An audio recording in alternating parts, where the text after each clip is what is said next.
Vous souhaitez aider notre chaîne? C'est très simple. Le lien pour devenir un soutien sur Patreon se trouve dans la description.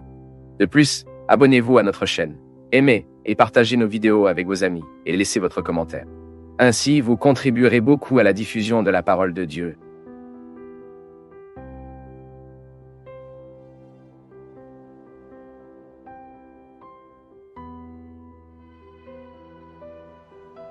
Père Fabio, j'ai vécu des tribulations dans ma famille et j'aimerais un mot d'orientation.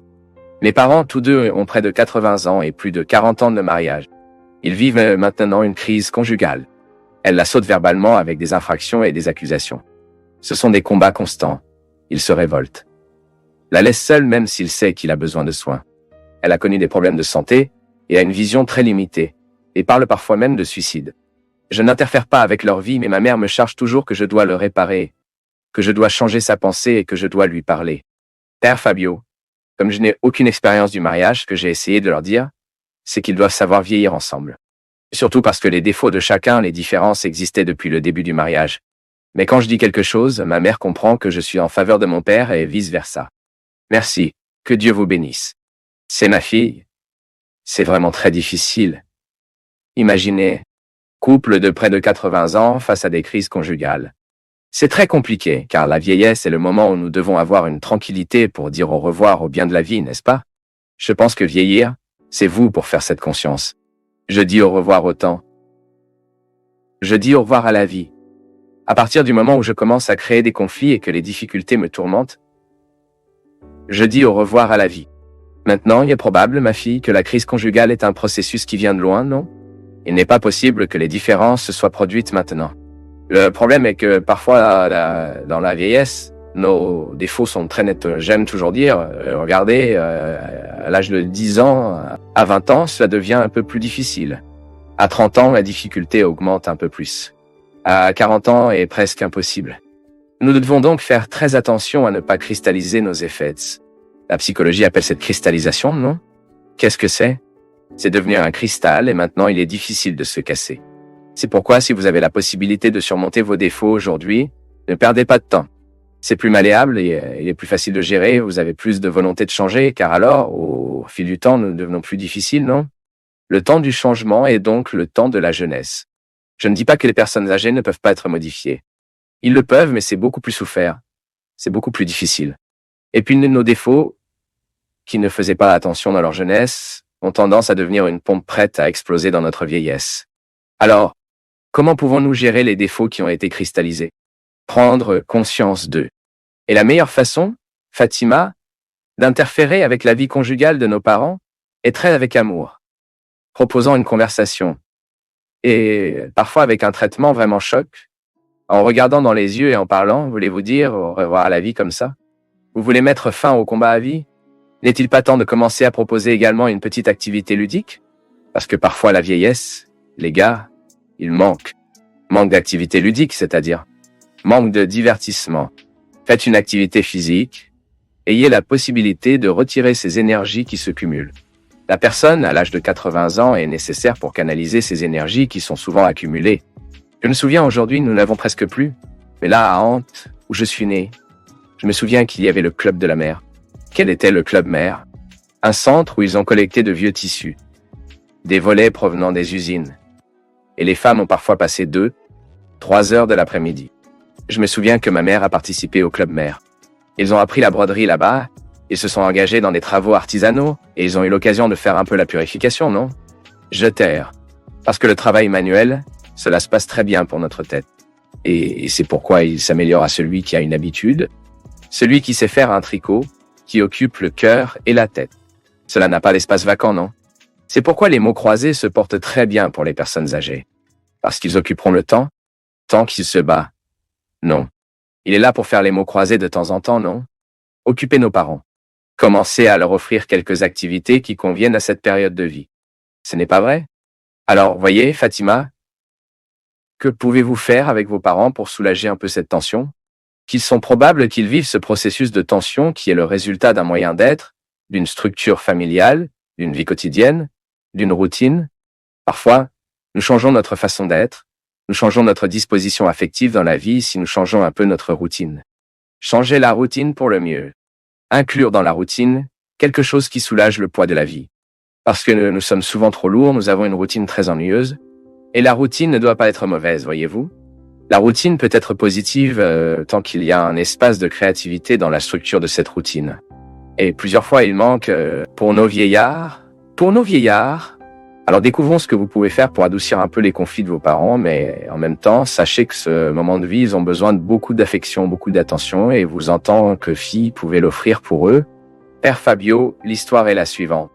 Une dame était venue au Seigneur dans une confession, et avait dit qu'un prêtre lui avait dit que l'enfer était sa place, parce qu'elle vivait avec un homme qui s'était marié.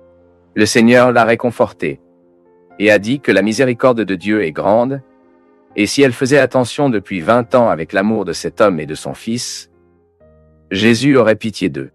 Père. Le Père Fabio, nous devons accueillir et obéir à Jésus en apprenant de lui pour ne pas sortir de sa volonté, non? C'est pourquoi j'étais inquiet, parce que je sais que le Seigneur est un prêtre qui sait dire de si belles choses. Mais qu'en est-il de Jésus dit dans l'Évangile? Lui-même ne nous dira pas que ce qu'il aime? Qui aime, obéira à ses paroles? S'il vous plaît, Père. Je ne veux pas juger. Dieu interdit un tel péché, parce que je sais que je suis aussi un pécheur, et que j'ai beaucoup de doutes. Mais je ne veux pas non plus me taire, car je n'ai pas compris votre réponse à cette dame. Grand câlin et que Jésus vous protège. Eh bien, ma fille, la condamnation de mon peuple est l'un des discours les plus simples que nous puissions faire dans la vie. Jésus a parlé de regard, de désir, de péché. Deviens adulte, a-t-il dit. Mais vous ne pouvez pas nier que le contexte de cette parole doit être analysé. Nous ne pouvons pas prendre un mot biblique et le séparer des autres. Vous n'avez pas le droit de prendre un passage dans lequel Jésus dit quelque chose sans considérer le tout. Dans la Sainte Écriture, nous appelons cette herméneutique, qui est la science de l'interprétation. Nous ne pouvons pas interpréter le texte hors contexte.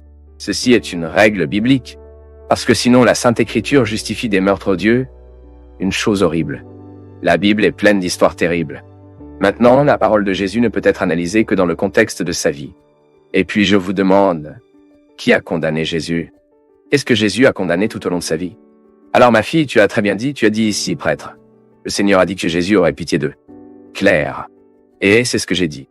Je ne peux pas en dire plus que cela, parce que je jugerai, et je n'ai pas le droit de juger. Maintenant, une certitude que j'ai, Dieu nous aime. Et parmi notre mort et notre éternité, il y a un immense abîme de miséricorde. Je n'invente pas cela, ma fille. C'est Jésus? Les préférences de Jésus sont-elles déconcertantes? Sont-ils déconcertants? Sont-ils déconcertants de penser au choix que Jésus a fait? C'est déconcertant. Seulement, nous ne pouvons pas changer cela. Jésus a préféré le pire. Et au moment où il préfère le pire, il nous enseigne alors le contexte de la miséricorde, qui est le plus fort de Jésus. Voyez que, à aucun moment vous ne voyez Jésus condamner ou apporter l'enfer à la vie des gens. Non. Et même parce que dans le contexte de cette histoire que j'ai racontée, ma fille, le contexte est plus que le texte. Il est très simple pour vous de porter un jugement. Cette femme, elle est célibataire, mais elle vivait pendant 20 ans avec un homme marié, non? Ceci est le texte. Mais vous devez connaître le contexte de cette union. Ce qui nous condamne, ce qui nous sauve, ce n'est pas seulement le texte. Même parce que... D'accord, la parole de Dieu, peut-elle être appliquée là-bas? Dépend du contexte. Maintenant, je n'ai pas le courage de dire qu'ils sont en enfer. Avec toute sincérité, je n'ai aucune autorité pour cela. Tout comme ce prêtre qui dit qu'il ne l'a pas non plus. Tout comme vous ne l'avez pas non plus. Alors que prenons-nous à la conclusion? Que face aux réalités humaines auxquelles nous n'avons pas de réponse, je préfère commettre des erreurs. Je préfère faire des erreurs ayant pitié. Je préfère faire des erreurs. Pour faire des erreurs d'autre manière. C'est ma chère option, c'est l'option de l'Église. L'option de l'Église est de déterminer les règles, mais ces règles ne peuvent pas nous suffoquer. Elles ne peuvent pas devenir des instruments de condamnation pour nous, même parce que l'Église n'a aucune autorité pour cela. Nous avons le pouvoir de pardonner, de condamner non.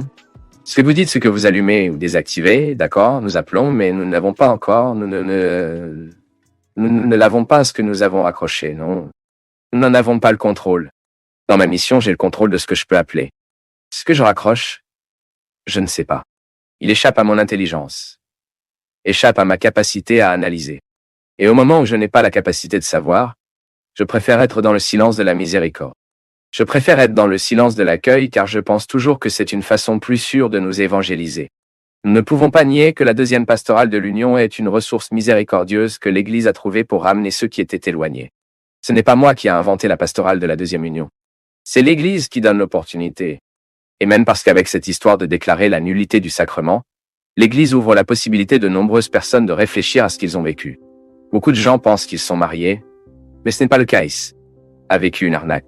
Et si vous analysez la plupart de ces mariages qui se terminent dans les premiers mois, ils ne se sont pas produits. Il s'agit de présenter le salut. Imaginez que la beauté et la possibilité de retirer une personne de cette vie illégale et de vous donner une vie de sacrement, par exemple. Mais ces gens ne peuvent savoir que si nous nous approchons. Nous ne pouvons connaître ce côté de la miséricorde que si nous abordons ces gens. Ce n'est donc pas en conflit. Il faut beaucoup plus de travail pour croire à la miséricorde et à la condamnation. Seuls ceux.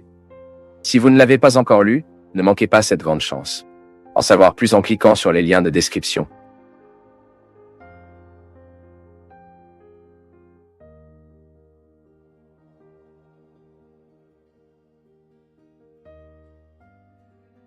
Nous du Path of Faith sommes heureux d'être avec vous en ce moment.